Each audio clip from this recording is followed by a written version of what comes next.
je récapitule. Ziad Takieddine, qui avait dit à Mediapart, mais aussi aux policiers sur PV, puis aux juges sur PV, qu'il avait remis 5 millions d'euros à Nicolas Sarkozy et Claude Guéant en 2006 et 2007 de la part du régime libyen pour financer la campagne de 2007 de Nicolas Sarkozy. Eh bien finalement, Ziad Takieddine a changé d'avis et il se rétracte partiellement puisqu'il maintient sur Guéant, mais épargne Sarkozy. Alors pourquoi on fatigue ici ? Eh bien on fatigue parce qu'on ne comprend pas comment 32 secondes d'une déclaration face caméra peuvent à ce point balayer les faits et donc les preuves. Donc revenons aux faits, parce que finalement, c'est un petit peu de là que tout part. Fabrice, on voit avec toi précisément pourquoi ce revirement médiatique de Takieddine ne change rien en l'état judiciairement à l'affaire libyenne. Alors d'abord, tu fais bien de dire, Valentine, que c'est un revirement médiatique. Puisque, comme on le voit, Ziad Takieddine n'est pas en France, là, il est à Beyrouth, il ne parle pas au juge, il parle en fait à Paris Match. Et c'est le photographe qui a fait les photos pour Paris Match qui a aussi fait l'entretien de 32 secondes, c'est probablement l'interview la plus courte de toute l'histoire de BFM qu'on a vu hier sur BFM et qui a déclenché dans les minutes qu'on suivit un communiqué triomphant de Nicolas Sarkozy qui, il y a quelques jours, traitait le même Takieddine de fou, de menteur patenté, d'escroc. Et aujourd'hui, sur la foi des déclarations de Takieddine, M. Sarkozy dit « la vérité éclate enfin ». Pourquoi ça change rien ? Parce qu'il y a une légende qui est construite autour de l'affaire libyenne qui est de faire croire et même accroire que le dossier, d'un point de vue judiciaire, ne repose que sur les déclarations de Ziad Takieddine. C'est totalement faux. En fait, c'est un dossier qui est rempli de preuves et de preuves matérielles à condition qu'on s'y penche et qu'on les regarde. Et quoi que disent aujourd'hui Ziad Takieddine, ça ne vient entamer en rien l'existence de ces preuves matérielles, qui sont multiples et que je peux énumérer très rapidement. Nous avons, la justice a les preuves matérielles qu'il y a eu en Libye en 2005, des rencontres secrètes à Tripoli, c'est-à-dire dans le dos des autorités diplomatiques françaises, par Claude Guéant, directeur de cabinet de Nicolas Sarkozy, Brice Hortefeux, ministre délégué de Nicolas Sarkozy, à Tripoli avec un terroriste d'État libyen qui s'appelle Abdallah Senoussi, qui est le chef des services secrets militaires, qui est le beau-frère de Kadhafi, qui est un terroriste parce qu'il a été condamné par la France à la réclusion criminelle à perpétuité 6 ans plus tôt, en 99, parce que c'est lui qui a organisé un attentat contre un avion de ligne en 89, qui a tué 170 personnes, dont 54 Français. Guéant et Hortefeux le rencontrent alors qu'il est recherché par la justice française. Ils n'en disent rien à personne. Ils le rencontrent avec qui ? Avec Ziad Takieddine, qui est la seule personne présente, témoin, et qui fait même le traducteur. Et Hortefeux et Guéant ont été obligés de reconnaître ces rencontres parce que les preuves sont là. Nous avons ensuite les preuves que le même Senoussi a envoyé de l'argent occulte sur les comptes offshore de Ziad Takieddine. Là, ce n'est pas des remises d'espèces, c'est des virements bancaires. Les juges les ont. Les juges ont également les preuves que Ziad Takieddine a reversé une partie de cet argent libyen à un sarkozyste. Et un sarkozyste de la première heure, sur un compte aux Bahamas, sur un trust d'une banque qui s'appelle Pictet, et l'homme s'appelle Thierry Gobert. Il a reçu 1 demi-million d'euros d'argent libyen avant la présidentielle en février 2006.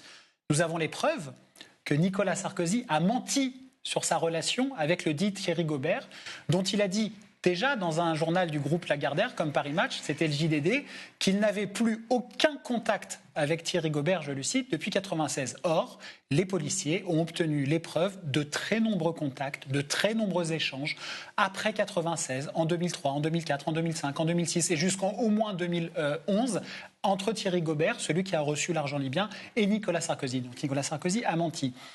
Les juges ont les preuves que Thierry Gobert a retiré en France des centaines de milliers d'euros de cet argent libyen dans les semaines et les mois et les années qui ont suivi. Ils ont les preuves que de l'argent liquide non déclaré aux autorités de contrôle a abondé les comptes de campagne de Nicolas Sarkozy en 2007. Ils ont les preuves que l'équipe Sarkozy, et au premier rang desquels son avocat personnel, Thierry Herzog, mais aussi Claude Guéant, avec Ziad Takieddine, ont tout fait pour faire sauter le mandat d'arrêt de Senoussi, celui qui a envoyé l'argent le terroriste à Thierry Gobert, pour faire sauter son mandat d'arrêt précisément dans l'affaire pour terrorisme pour laquelle il a été condamné. Il y a les preuves qu'il y a eu des diligences juridiques faites entre 2005 et 2009 jusqu'à l'Élysée. Il y a eu une réunion sur le sujet le 16 mai 2009 à l'Élysée, sous l'autorité de Nicolas Sarkozy, sous l'autorité hiérarchique et politique de Nicolas Sarkozy, pour faire sauter le mandat d'arrêt. Les juges ont également les preuves qu'il y a parallèlement une autre filière de corruption présumée avec... Ça concerne Claude Guéant, secrétaire général de l'Élysée sous Sarkozy, son directeur de campagne, directeur de cabinet au ministère de l'Intérieur, puis ministre de l'Intérieur, qui concerne un autre homme d'affaires, Alexandre Djouri, et un autre dignitaire libyen, Béchir Saleh. Voici quelques-unes des preuves matérielles qu'il y a dans ce dossier et que, en rien, les déclarations... La volte-face, qui est l'élément de langage, vous avez vu, médiatique, de Ziad Takieddine vient modifier. Oui, ça fait pas mal de preuves pour 32 secondes, face à 32 secondes d'interview de Ziad Takieddine. Donc voilà, il y a des preuves, tu viens de les énoncer, il y en a beaucoup. Pourtant, on lit qu'il n'y a pas de preuves impliquant directement Sarkozy. Lui-même, dans ses auditions face au juge, a dit, en gros, je ne savais pas, et parfois on est déçu de ses plus proches. Oui, mais c'est en fait, il faut bien comprendre qu'il y a tellement de preuves accumulées dans ce dossier que Nicolas Sarkozy en a été réduit, après 4 jours d'audition devant les juges Aude Burizi et Marc Sommerer, de littéralement lâcher sur procès-verbal ses 2 plus proches collaborateurs. Brice Hortefeux, qui est même son ami depuis l'adolescence, et Claude Guéant, son lieutenant de toujours, son directeur de cabinet, son homme de confiance, sa doublure, enfin, je ne sais plus comment l'appeler, en disant « Ah ben moi, en fait, je ne savais pas ce qu'ils ont fait ». Sauf que, précisément, la stratégie judiciaire, c'est que tout ce qu'ils ont fait, ils l'ont fait sous l'autorité politique, hiérarchique et pour le compte. C'est une phrase des juges, c'est pas moi qui le dis, des juges, pour le compte de Nicolas Sarkozy, notamment dans la perspective de l'élection présidentielle de 2007, mais pas seulement, parce qu'il y a également des soupçons d'enrichissement personnel concernant Claude Guéant. Donc on est dans une absurdité en fait rhétorique. Il faut, je crois, regarder les choses tranquillement. La preuve qui implique directement Nicolas Sarkozy dans une affaire comme celle-là, j'aimerais bien demander aux gens qui répètent ça comme un mantra, de quoi parlons-nous ?